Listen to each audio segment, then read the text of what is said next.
We're here at Connected, a fair trade store located in Salina and Lindsborg, Kansas, and I'm here talking to my friend Amy K. Pavlovich, the owner. So Amy, we had one question to start off. Please tell us what fair trade is. I would love to. It's my favorite thing to talk about. Fair trade is a direct market access for people. It's just a business model. And so the products are varied, like jewelry and foods and beverages and actually pretty much anything under the sun. The common denominator is the way that the people are paid and have direct market access. So, like for instance, this necklace is made out of nuts and coconuts from Ecuador. And what happens is these producers make this necklace and then the importer buys directly from them. And in this particular case, this importer lives in like north of Chicago. He then sells it directly to fair trade stores like mine. So there's only 1 to 3 middle people in fair trade. And that's the kicker. The producer gets paid upfront and fairly and knows more work is coming. And the customer has pretty direct connection with the person who made the product or grew it. So it's a fair price for the consumer too. How did you get started with fair trade? I'm actually a minister by profession in the United Church of Christ, and it's a really social justice oriented denomination. And I have just grown up knowing that like it's who I am to think of and care for the poor. And the producers are really from the global south in the most impoverished areas of the world. And it's just, I think it was just born in me to be connected to care about them. Sure. Yeah, and I love the products. Like I love to wear the stuff. This is from Nepal. It's a shrug, and it just goes over one's head and kind of like lays across the shoulders. And it's just always beautiful, no matter how it goes on. And it's only $26. So it's affordable. And the people in Nepal, especially right now with like all of their, not only normal poverty that they have to sort of overcome, but now with the earthquake, you know, direct market access that's continuous is super important to them. Oh, absolutely.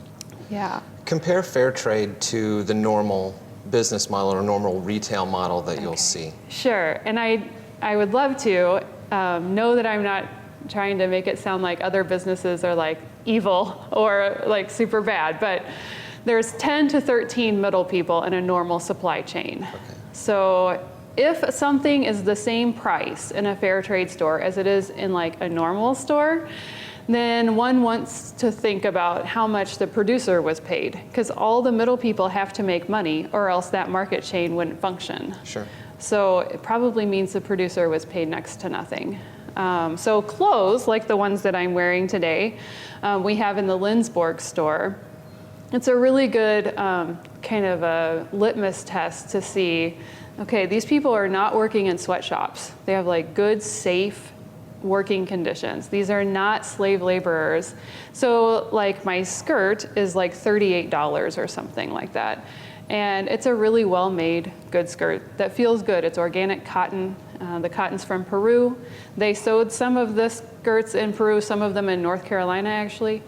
And so if this skirt costs that much, then one wonders about a skirt that's like fast fashion in a normal store that costs like $18 when there's 10 to 13 middle people perhaps in that market chain.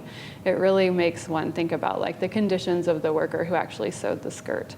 And I would much rather pay $38 and know that the people who made my skirt were treated well and they're not going to have their building collapse on them because they're in such poor conditions. Absolutely. There's Retail also with a conscience. Yes, that's it. And there's also other women who sew by hand, and those are people who are like really impoverished that don't even have sewing machines.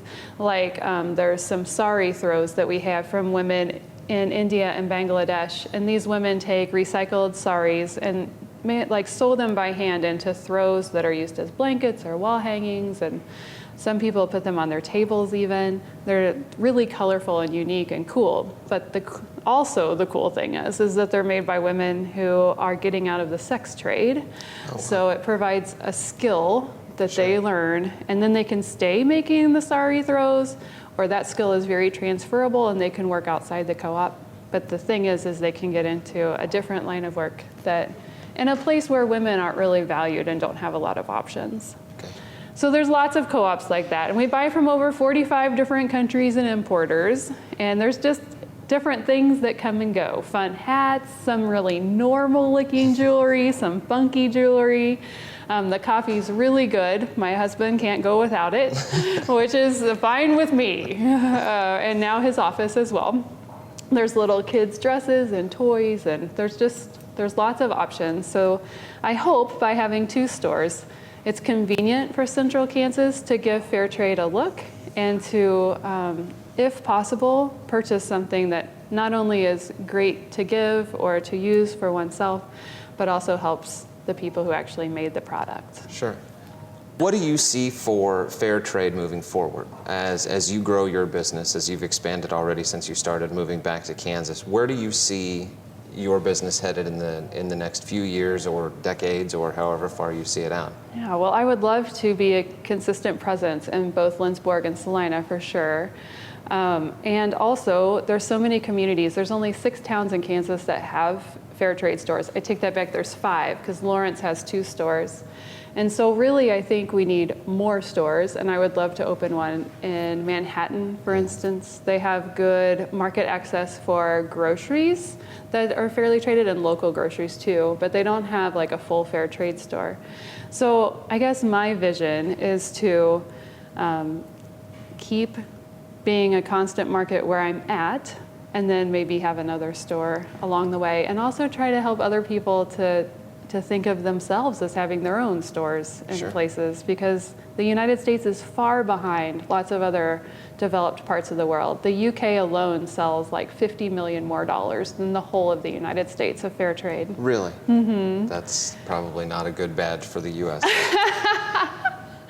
No, but we will come along. We just need to keep on it. And I'm thankful for your interest. Thank you so much for watching, and I hope you'll come in and see more and hear more of the stories whenever you're able.